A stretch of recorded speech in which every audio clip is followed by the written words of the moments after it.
Welcome. You are at the CCC. Where there are no outside issues. My name's Anthony. I'm an addict and an alcoholic, another bozo on the bus, and I care about you. Now, I'm LouiLou. My pronouns are he and him. I'm recovering for crystal meth and alcohol, and I am always in search of balance. And I'm Jordan, and I'm the third wheel. No one cares. And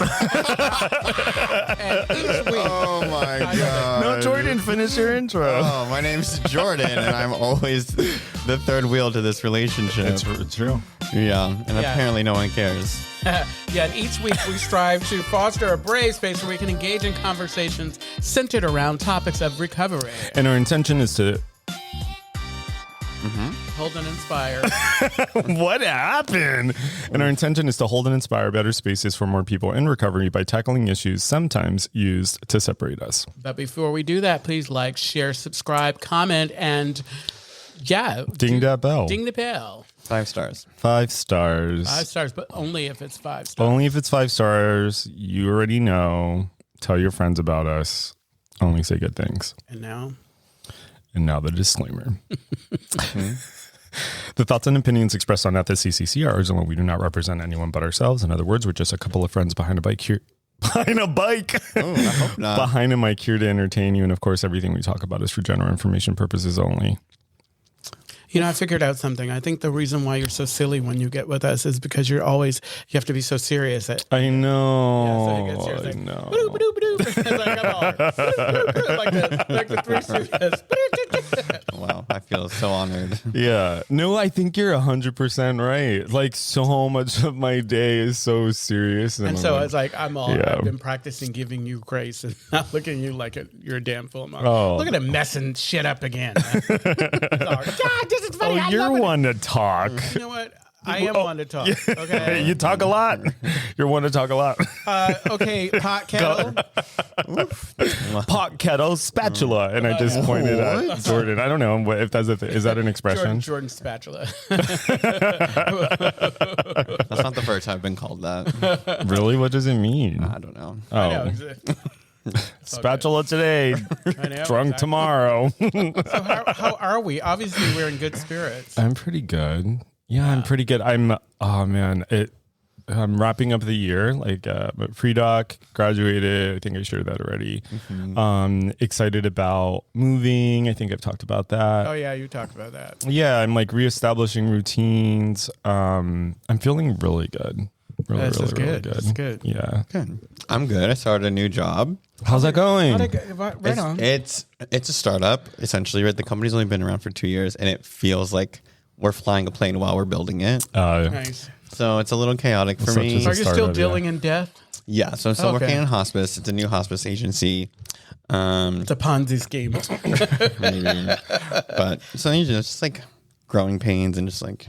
So it must be exciting. It's a little exciting. It's also a little frustrating. Just like, I want it my way. Why aren't we doing it this way that I know is correct? Are you able to kind of like set policy, like lay out, Well, I want to, but I want to do it a little with finesse instead of just like coming in like I probably normally do. And like I do. What am I doing? You don't want to come in with guns blazing, like with chaps on. Yeah. Curly blonde wig. Guns blazing. Louis, what's up with you? Like I was telling you guys before, it's like I'm trying to do more meetings. It's like I had a new sponsee. Nice. I interchange role. Like what I wanted to do, because I have space for 4 sponsees, and so when one of them moved away, I gave myself a break, and I wanted to get the sponsees that I had through the steps. And then I told myself, after some interpersonal communication, that it was time to work with a newcomer. And so I got another James, and he's showing up so far. This is good. Hey. I love that. Yeah, it's good. Great. That's wonderful. What else is going on? Isn't the Western Roundup Living Sober? Yeah. So by the time this episode's out, if you have not registered yet, Western Roundup Living Sober is August 22nd to the 24th. I don't know. To the 24th. whole weekend. Yeah. It's that whole weekend, and it's going to be at the Holiday Inn Venice. What is a Western Roundup?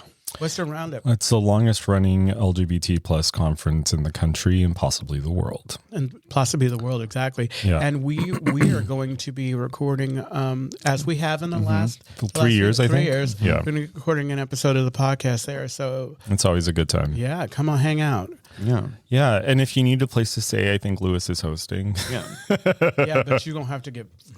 Stop it! Stop it! It was not even 5 minutes. Oh, well, actually, we just over 5 minutes, Well, a couple seconds. I know, exactly. Well, it's like, it ain't for free.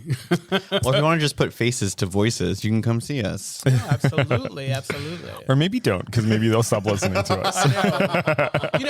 That's always the funniest thing. Yeah. It's like you hear, and then finally you see the person, and it's like, And you're like, really? That voice comes out of you? oh okay.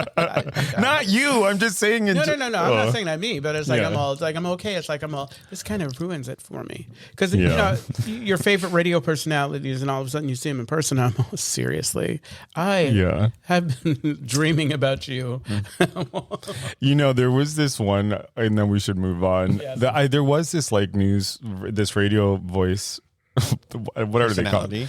Radio personality. And I was like, oh my God, he sounds so sexy. And then I saw him and I was like, oh man, not what I expected. Not so sexy. Yeah. Well, I mean, he was a good looking guy, but there was his voice. I had created this person in my they head. say you have Right. you have a face for radio. So let's talk about today's topic. What is today's Well, topic? today's topic Today's topic is we're talking about financial insecurity, or in other words, when your credit score is in early recovery. My credit score is constantly relapsing. My credit score is in a harm reduction program. Oh my My goodness. credit score is so defined. It's like I'm all, how when you're talking to your sponsor about the fourth step and they're arguing with you constantly. It's like I'm all, they do what they want. Yeah. And Jordan's like, can't relate. Can't relate. My credit score is hungry, lonely, and tired. Oh, do you have another one? No. I feel like this is so much fun. Yeah. So do y'all have stories about when Jordan maybe not, because she's had money her whole life. Oh my goodness. She's one of those. She's one of those. She's like, my family has 3 homes. Wow. I don't know if we even talked about we talked about how we had the retreat at her place up in Trump. Oh, that beautiful fucking house. I don't know why I thought it was going to be like this podunk cabin. And I think he thought it was going to be made up of logs. I know. I thought it was going to be like simple, and we were going to be humble, and there was no humility in this experience. Oh boy. Well, his family was really kind enough to No, let your us stay mom's there. amazing, and she's not. Oh, we love her so much. Speaking of parents, Yes. I was my father. I was talking to him, and he's like, "Oh, I'm really enjoying your podcast." No. Yes, exactly, because I was thinking I'd made sure not to even allude or talk to. way. But he's like, so I might have to be a little more cautious about how I talk. No. No, but he's really enjoying it. Yeah. What's your dad's name? Mr. Cullen. Louis Cullen. He's Oh. also. Oops, sorry. I'm. Not his whole last name. Louis Cullen. He lives in Kentucky. No. 356 Main Why would he Street? live in Kentucky? I don't know. Aren't you from the South? No. No, you're from San Francisco. He's from Sacramento. I'm gonna need you to stop, okay? It's one thing. You remember? Were you on the episode when Poyo was on and she kept saying Louis from Sacramento, Louis? She must have said it like 80 times. And I am not from Sacramento. I lived there for a year. I went there to get my head right. Right. Did you get financially right too while you were there? God, no. So do y'all have stories about what your finances looked like when you were using or drinking? So what I will say is growing up, I think that as much my parents did the best that they could, my mom especially in educating me about being financially responsible. But I think that's somewhere it's I don't know, it's interesting. I loved my father, but my father was the type, he always I remember I would get paid and he would ask me if I needed money and I would get money. And so it's always one parent was giving and the other was, and my mom was wonderful about it, but she was like, if I give you $20, you give me that $20 back. But if I gave him my father, if he gave me $20, just the act of paying it back was enough, and he didn't want it. And so I think that I would play them against one another. But I mention that because I feel like leading up to a certain point, I always kind of had abundance for what was in my space. And I don't think I really had respect for money because it seemed like I didn't have to suffer. I wasn't all rich or whatever like this one. But, kidding. But I didn't have to suffer. And so there were times where I had a good job and I had money, and then I had friends. I always had friends who had a lot of money and who were super generous. And so it wasn't until I got here, and it actually wasn't until the active addiction and towards the end of it when I reached. And so, so that all fell apart when you started using? Absolutely. Because it's like my priorities were all off because, especially towards the end, I prioritized, like we were laughing. I would stop that. Okay. If they're gonna you kept moving. I was like, is he going to lay against the wall? If they can, oh my God. I would prioritize getting my drugs and what have you, and I wouldn't even buy food. And then I would I had friends who I could go to and eat. Yeah. And they, thank God for their codependence because looking back now, they should have locked the door when they saw me coming. Yeah. They're like, because it's like, I didn't even share my drugs with them. Going to eat them out of house and home. Exactly. And I was super skinny, so I always needed to, I was skinnier than this one. Yeah. So I used to do crazy shit. Like there was one I was thinking about kind of like, I mean, I've had periods of, I've had a period of homelessness and I've had like shit like that happen while I was drinking and using. And one of the things that I used to do is like, I would drink my rent money basically. And I would do this like crazy thing where I'm like, you know what?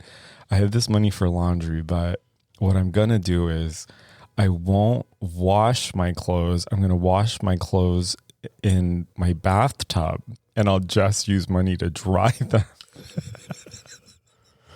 But here's the thing is, and then I would drink and then we couldn't use the bathtub because I didn't because my clothes were still in there because I was like too tired or too drunk to deal with them. Oh yeah.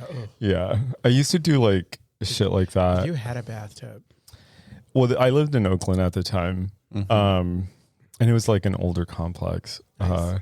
But yeah, I used to drink my rent money. I would borrow money and I'll pay it back. Oh God. All the I had targets. Like I would take a while to pay back, but I would make sure that I go to this person, that person or whatever. I always like, oh God. Yeah. What is it? I just had a flashback of like just the unmanageability. Yeah. The kind of like, the things that you do to get people to that point where they would run the other way. Yeah, steal from Peter to pay Paul. Yeah, when I was writing down, I was thinking of the character defects or whatever, and I was writing down specifically financial insecurity. I was thinking more of like inactive recovery, and well, yeah, that stuff carries over. I know, and I had a period like this is like during the pandemic, like I had paid all my bills, paid like derogatory stuff, and my credit was really looking up, and I was really kind of fine tuning it on point and paying bills on time, and I was getting cards, and I was just living and paying and being consistent or whatever. And I don't know what happened. I tripped over something, and all of a sudden it just went to hell. It went to hell, and then I kept sinking. It seemed like I could not get out of that. Like I was paying sometimes more than the minimum on the credit cards, but it wasn't enough because I was also on the other end spending. And that's as a sober person, right? Exactly, as a sober person. And then it was frustrating because it's like it was causing me to look at my job because like for all intents and purposes where I'm at right now, it's like I have enough. Like I have enough. I have abundance. It's like I have a good job. I make good money. I should be able to do, but I'm prioritizing like going out to fellowship all the time. Well, so my point. Sorry to cut you off. Go ahead. No, that recovery is expensive because you go out. There's fellowship after almost every meeting, and most of it is going to get food, going to get something, and that's $20 every time, $40 every time. In a big city, that's what it feels like. And I think that's That's an interesting point because I think a lot of that kind of speaks to the like wealth gap between people in recovery, right? Absolutely. Especially in San Francisco, you have people who are coming to meetings driving Porsches and Mercedes, and then you had people who had to walk or take Muni, you know? And I think, and that's something that the BIPOC meeting on Tuesdays was aware of. And so like they take money, like that's part of the seventh tradition, and they put it aside so that they can do like fellowship with everyone as opposed to, which I think is really nice. Yeah. Super important. Yeah. Well, as the fellowship coordinator of that meeting. I know. She's a Are you? I am, yeah. So what I've been doing is we've been getting pizza for chip night. I love that. Everybody can have pizza at least once a month. I appreciate that. Yeah, that's wonderful. Yeah, that's what equity that's what equity looks like. The other thing that I've had to do, and what I've been doing recently, like I changed fellowship. Like I still have fellowship, but I don't have to go and eat. I prioritize eating at home, and God bless. It's like for me, I want to wish people well. Okay. Because there's nothing wrong with people having wealth. Yeah. well, being privileged in that way or whatever. But I find that for myself, so that I don't in the worst way judge myself against how somebody else is showing up. Sure. Sometimes I just don't hang out. Like because I have friends who have excess, and they're so wonderful. Like they would be happy to take care of me, but I've made it a point, like I don't need it all the time. I need to pick and choose. Sometimes it's great. Let's do this. But it's like every time, and that was the problem with me that I kind of alluded to before. Like, even if I didn't have it, or even if I had it, I would always take because I'm all, okay, they're offering, I might as well take it. It's like that scarcity thing. Yeah. It's like, I better get it for nobody else offer. Yeah. Right. Or even this idea of the seventh tradition right there, like where there's an untold expectation, right? Even though it says in a lot of the scripts, like we want you more than we want your money, but like there's kind of a pressure to put something in there. Yeah, especially if it comes by you. Yeah, and so it's like, well, and it's unfortunate too, but on the flip side too, all those people with all that money, there's some of the people that don't put money in at all. Yeah. That's another like I think the seventh tradition, like what I can appreciate, like one of my first sponsors, we work the steps and then we work the traditions, and really kind of applying the seventh tradition to your own life. Yeah. Like I think that's super, super, super important. And as much as I'd like to maintain it, like sometimes I'm on fire. Like where I'm at right now, I'm finally seeing the light at the end of the tunnel, but I was really messy about some things. And it's not easy to open your mouth and say, hey, I'm struggling. And it was interesting. I'm struggling, but I also realized that I have to do the work to bail me out. There's nothing I can't ask for because it's not going to help me get past this in the way that I need to. Yeah. Yeah. And what's the other part here is that financial stress actually increases someone's likelihood of relapsing. Oh, absolutely. Especially in early recovery. You hear that stuff all the time, like finance and romance take people out all the time. And I think that it's like also you have to, for me at least, like I had to develop a different relationship to money. And you know what? The other part of this too is like, I think that we can't villainize poverty either, or no.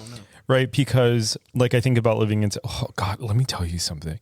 So the other day I was in Safeway in Wanna Creek. Okay. Oh, the mic fell. So I was in Safeway and there was this woman. She looked indigenous, and she was talking to this white lady, and she was asking the white lady if she could give her money so that she could get Starbucks. And the white lady says in this loud ass voice in front of everyone, well, honey, if you're having financial problems, you shouldn't be having Starbucks. And I'm like, okay, either give her the money or don't. She doesn't need the fucking lecture. Exactly. It's kind of like when, anyway, just I thought that was crazy, like a real world example of like people just being totally out of touch. I mean, I think they both were out of touch, but it's like I'm like this. It's like I made it a point, like for anyone who's struggling, if I'm giving you the money, I'm giving you the money. I'm not giving you the money for this or that or whatever. Because once I give you the money, what you do with it is what you do with it. Yeah, I reject this idea, for example, that like like some of the things that you see like on LinkedIn and like other spaces like that, they say like, well, it's so easy to like. It's so easy to save money. Just eat at home and don't buy Starbucks and don't do all this stuff. And it's like, no, that's not why people struggle financially. We struggle financially because there's wealth disparity in this country. Exactly. And it's so easy to blame people who like don't have the financial resources for their plight. You have all these people who don't understand that you had a hand. Oh, 100%. Yeah. And like this, pull yourself up by your own bootstraps. Yeah. And financial literacy too. That's like a whole ass thing. And then spending too, especially in addiction, like that can also help increase dopamine. I'm not saying people should go out there and splurge, but like it is a form of like, that's why it can become an addiction because you'll get a dopamine hit from like spending or buying something new, or like the idea that like you have to fellowship and you feel like you're paying for that fellowship. And so financial literacy, I think, is like a lot of things. Well, number one, we don't learn it in schools, but also when you're in recovery, if you've been struggling your whole life, you're not necessarily going to have that. Yeah, but connecting episodes, right? We're talking about switching addictions, right? Like 100%. buying stuff all the time. This one, switching. Let's hear connections. But like my example, like in rehab, we got to have access to Amazon. And we got to order things that we needed. There were people buying stuff and getting stuff every day, right? And this one girl was just like, I'm just excited to get to open something new, right? Like, I love unboxing stuff. Like, oh no, do you record yourself unboxing things? But I have. And you tap it like, yeah. Do an ASMR unboxing. Think like this. Well, I know. Actually, I've been listening to ASMR cleaning videos too. Really? Oh my god, it's like. I don't like it. I think it's something to note too. And you said this. When I first got sober, I did not. I felt like I didn't deserve to have like nice things or whatever, like even just the basics.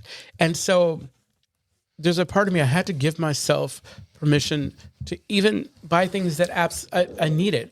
Like I could, and this is where the inequity or whatever comes in, because I'm using money for the basics or whatever, and I'm still freaking out or thinking that I'm wasting money or whatever. Yeah. I mean, one of my favorite things to do is when I go shopping is finding deals. I think that the beautiful thing too about recovery, about 12-step, is that you can surround yourself with people who are moving, who are kind of where you are with that. You don't have to. I don't have to hang out with people with more than I do, because it's like, it's one of those things where it's like, again, I want to wish you well. I acknowledge, like I have a friend, he does really well with his job, whatever. He has lots of money, he's super generous and everything. And I don't want to be that person around where it's like, I'm all thinking, I don't have this and you suck or whatever. No, because he doesn't suck. He sucks. Yeah. But do you know what I'm getting at? It's like, I'm all over the place. It's like, yeah, I do. I think there's like in talking about like the solution as I understand it is, like one of the things that's been really helpful for me is using, we're not endorsed by these people, but I do like Rocket Money, the app, because like we should be Rocket Money. Rocket Money. I like that app a lot because you see where you're spending your money. it'll do like, it'll use your account to like show you've spent, it'll say like at the end of the month, you spent this much money on DoorDash. How dare you? You spent this much money. Fat bitch. You know what I mean? Or you spent this much money on entertainment, and actually seeing that, right? Because that's the other thing that I think happens in recovery, or when you're like struggling with addiction, is that your brain can be very foggy about your finances, which reminds me of when we had Manny on. Yeah, I was thinking about it. And just putting that shit down on paper. So I had to deal, like I was having a lot of financial stress this year, and I had this like debt from USC, and I just could not keep up with it because like the interest just kept going up every month, and I would be paying on the interest and not on like the loan. And it was just a lot. So I ended up using this debt relief program. And it like, I consolidated all my debt, and now like I had 3 major bills and like 2 of them are down. And now I just have like 1 that I'm working on.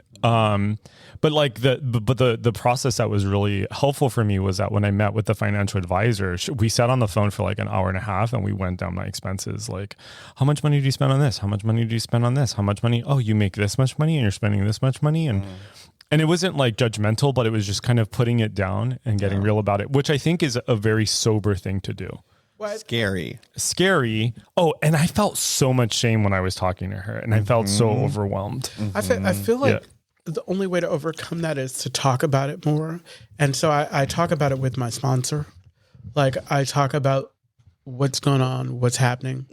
But I feel like having like an outlet to talk about it with people, especially folks who are not going to judge you, because it's like, no matter what, it's kind of like when you were saying about the 7th tradition, like we want you more than we want your money, but I don't believe that yet. Yeah. You know, I sometimes, even with my 16 years, I don't believe that. I know you want my money because you're sitting around the basket again and you lock the door. And you put a fist next to my face. It's like, I walked in. Well, and then the other thing too that I like about, the fellowship is that you can also like figure out ways of like reducing your expenses, right? Like you might learn, if you're in therapy, you might find like there's a sliding scale therapy, or if, or maybe you're having some housing issues and like someone might connect you with like a housing clinic. Yeah. And so like the resources are there. Yeah, that's what I mean. Like the resources are there, but the first step is in admitting you have a problem. Exactly. That your finance mouth will not get fed. Yeah, because your finances are unmanageable. That's the first thing, and then the second thing is putting that shit down, but not doing it alone. Yeah. Right. Like and there's a lot of free help out there for like financial advising and like debt relief, debt consolidation, all that stuff. There's a lot, but you have to seek that out. And the only way you're going to know to seek that out is by admitting that, right? Like just getting real about what it is. There was a time, for example, when I did not want to look at my bank account. Oh God. It was just too stressful. Yeah. I'm like, how much money did I spend, or how much money did I not spend? And it's like, Anthony, you're in control of those things. That's me. Sunday at midnight. Did I overdraft? Right. Fuck. Gosh, yeah. I remember. I used to overdraft so often, and like this is before they changed how much. It was a time when they like charged you $35 per. That is crazy. I specifically overdraft. set up my account so that they don't pay. It's like, here's the thing: is that my account is set up that way too. I mean, I'm fine now, but my account was set up that way too. But like, there were certain things that they allowed to go through. Yeah, they do. Like if it's not major, it's not major. They'll let it go through. But for the most part, it's like they like to send. Yeah. I interpreted it differently because what I notice is that major corporations always get their money. They'll get their money. Yeah. So if you don't get anything from this conversation, you should know that we all struggle with this in different various. Totally. Yeah, it's like some people struggle with like Yeah, it does not matter. It's Yeah. You are not alone. Yeah, you're not alone. It's really common in early recovery. There's a lot of financial insecurity for some period. folks. Yeah. It's common period. Yeah, I mean, even because especially right now, folks are dealing with like loss of job, loss of wages, whatever. There's like, I had fear because we're affected by the tariffs and all of that or whatever. And the whole time I'm thinking, you need to get your stuff together because there's no guarantee. Right. I mean, because I had applied for the city job and there's a moratorium. And it's like, because I have been thinking of all these different ways to change how I'm showing up because there's nothing new happening with my money. Yeah.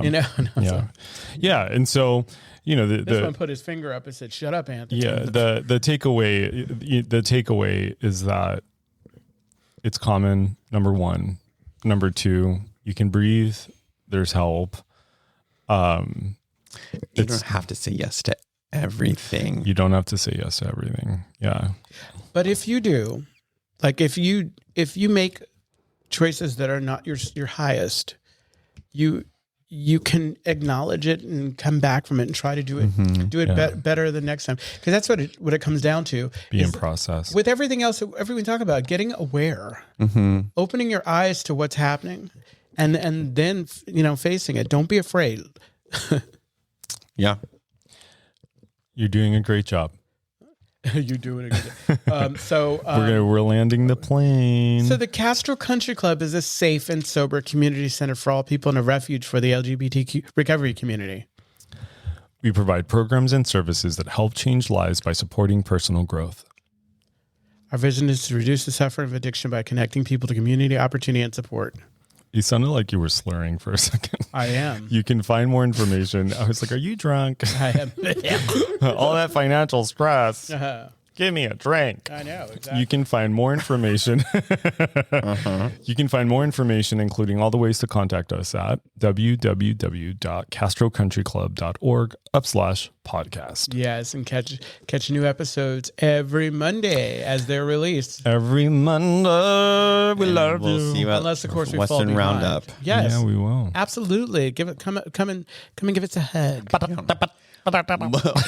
We'll even do autographs. Oh yeah, they're like, okay. With our feet.